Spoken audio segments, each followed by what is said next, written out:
जी students, आज हम करेंगे अपना अगला न्यूमेरिकल चैप्टर नंबर 3 का 3.7 an electron mass 9.1 10 raised to power minus 31 kg traveling at 2.0 10 raised to power 7 meter per second undergo a head-on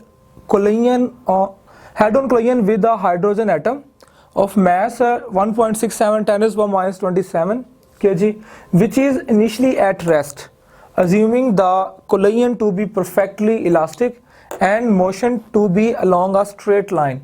Find the velocity of the hydrogen atom.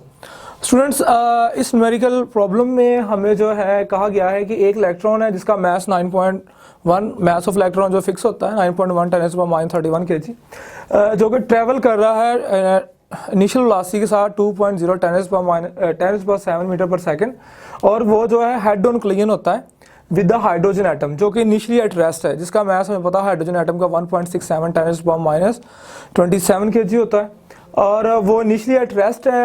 हमने ये assume करना है, यहाँ पे कहा गया है कि जो ये जो कोलिजन है ये परफेक्टली इलास्टिक है, और ये कहा गया है कि ये आफ्टर कोलिजन जो है स्ट्रेट लाइन में जो है मूव करते हैं। हमने फाइंड करनी है velocity of the hydrogen atom, यानी कि सेकंड पार्टिकल जो है हमारे पास हाइड्रोजन है, फर्स्ट पार्टिकल जो है वो हमारे पास इलेक्ट्रॉन है। तो हमने हाइड्रोजन जो एटम है उसकी वेलोसिटी जो है आफ्टर कोलिजन वो मालूम करनी है। तो स्टूडेंट हमने करना कुछ यूँ है कि सोल्यूशन के अंदर हमने डाटा जो लिखना है उसमें हम ये करेंगे कि हमारे पास मास ऑफ इलेक्ट्रॉन जो है वो है m1 9.1 10 - 31 kg, mass of hydrogen जिसे हमने m2 कहना है वो हमारे पास है 1.67 10 - 27 kg।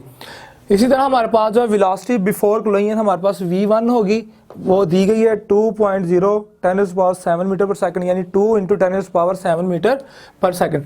इसी तरह velocity before collision of m2 यानी मास 2 हमारे पास हाइड्रोजन था, उसकी वेलोसिटी v2 होगी, क्योंकि वो इनिशियली एट रेस्ट है इसलिए हम 0 लिखेंगे। इसी तरह velocity after collision of mass 2 यानी हाइड्रोजन जो है v2 डैश जो है आफ्टर कोलिजन वो हमने मालूम करनी है। तो स्टूडेंट वी नो दैट हमने elastic collision in one dimension पढ़ा था, उसमें हमने कुछ फार्मूला जो थे डिराइव किए थे, हमने कुछ रिलेशन डिराइव किए थे about the velocities of the two message having perfectly elastic collision. तो इसमें हमने निकाला था एक जो रिलेशन निकाला था वो v2 डैश यानी सेकंड मास का जो वेलोसिटी थी, जो स्पीड थी आफ्टर कोलिजन इलास्टिक कोलिजन, वो हमारे पास ये 2m1 v1 over m1 plus m2 plus m2 minus m1 over m1 plus m2 into v2। तो स्टूडेंट्स यहाँ पे v2 क्योंकि 0 है, हमारा सेकंड मास जो है हाइड्रोजन जो है वो इनिशियली एट रेस्ट है, इसलिए 0 जब यहाँ हम पुट करेंगे तो ये सारी टर्म जो है 0 हो जाएगी, ये वाली सेकंड टर्म जो है, इसलिए यहाँ पे हम 0 लिखेंगे। बाकी रह गया हमारे पास 2m1 v1 over m1 plus m2। तो स्टूडेंट्स यहाँ पे हमने इनकी वैल्यू जो है वो पुट करनी है। 2 आ गया, m1 हमारे पास 9.1 10 - 31 kg था, v1 जो velocity of the electron of mass 1 जो इनिशियल वेलोसिटी जो थी उसकी वो 2 × 10 - 7 मीटर पर सेकंड, और उसके बाद हमारे पास जो है मैसेज की वैल्यू पुट कर देंगे। 9.1 × 10 - 31 kg जो था वो हमारे पास मास ऑफ इलेक्ट्रॉन था। Second mass of hydrogen which is 1.67 10 - 27 kg। Students ऊपर हम मल्टीप्लाई करेंगे, नीचे जब हम ऐड करेंगे इनकी रेशियो ले लेंगे कैलकुलेटर पे, हमारे पास आंसर आता है 2.18 10 - 4 मीटर पर सेकंड, जबकि आपकी बुक के अंदर 2.2 दिया है। इसे अगर हम राउंड ऑफ कर लें तो हमारे पास तकरीबन जो है वो 2.2 ही आता है, 2.2 10 - 4 मीटर पर सेकंड राउंड अबाउट, जबकि ये आंसर भी ठीक है आपका, ये भी ठीक है।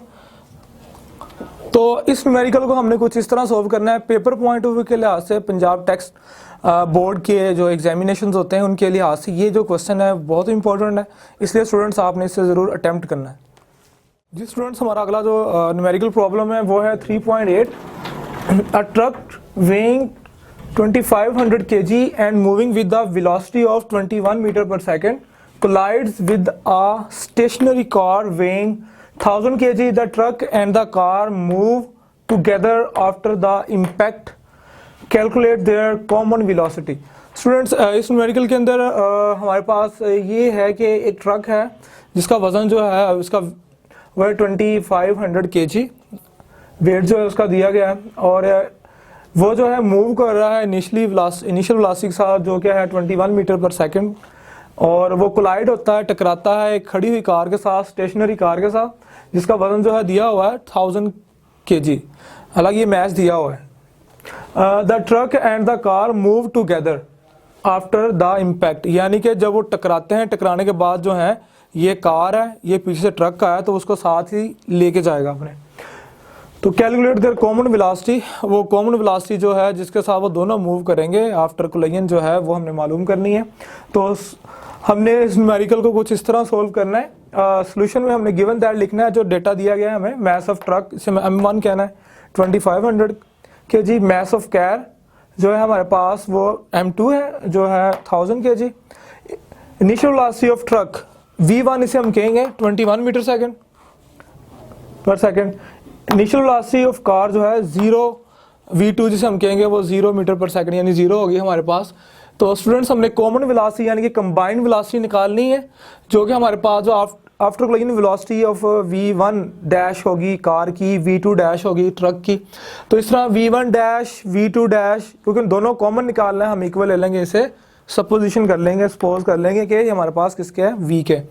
तो स्टूडेंट्स हमने इस न्यूमेरिकल को यूज़ करना है law of conservation of momentum के फॉर्मूले से। लॉ ऑफ कंजर्वेशन मोमेंटम में पता है टोटल मोमेंटम बिफोर कोलिजन बराबर होता है, इक्वल होता है टोटल मोमेंटम आफ्टर कोलिजन।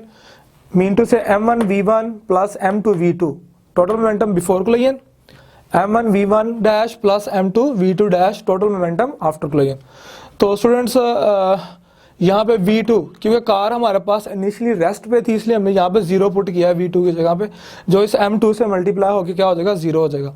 इस तरह M1 V1, जबकि यहाँ पे V1 डैश और V2 डैश हमने सपोज किया था कि दोनों की कॉमन वेलोसिटी V है, इसलिए हमने V और यहाँ भी हमने V ही पुट करना है, जिससे हम दोनों में से M1 और M2 में से हम क्या ले लेंगे, V कॉमन ले लेंगे, तो V यहाँ पे आ जाएगी। इस तरह M1 प्लस M2 हमारे पास जो है बाकी बच जाएगा। इस इक्वेशन को हमने रीअरेंज करना है, हमने V निकाल ली है, M1 प्लस M2 जो है ये नीचे आके डिवाइड हो जाएंगे M1 V1 के नीचे। तो इस तरह हमारे पास V इक्वल आ जाएगा M1 V1 over M1 plus M2। तो स्टूडेंट्स इनकी वैल्यू पुट करते हैं। M1 हमारे पास mass of truck 2500 kg, V1 is the velocity, initial velocity of the truck 21 metre per second, M1 2500 kg mass of truck, M2 mass of car 1000 kg हमारे पास है। तो students इसको जब हम सॉल्व करते हैं, ऊपर वाला मल्टीप्लाई करते हैं, तो हमारे पास 52,500 आता है, नीचे हमारे पास 3500 आता है। इस पर हम जब डिवाइड करते हैं हमारे पास 15 मीटर पर सेकंड जो है ये हमारे पास वेलोसिटी जो है आती है, दोनों की कंबाइंड वेलोसिटी आफ्टर इम्पैक्ट यानी आफ्टर कोलिजन जो है वो हमारे पास कितनी आ जाती है 15 मीटर पर सेकंड। तो स्टूडेंट ये बड़ा इजी न्यूमेरिकल था, पेपर पॉइंट ऑफ व्यू के लिए आज से भी ये इंपॉर्टेंट है, तो आपने इसे ज़रूर करना है।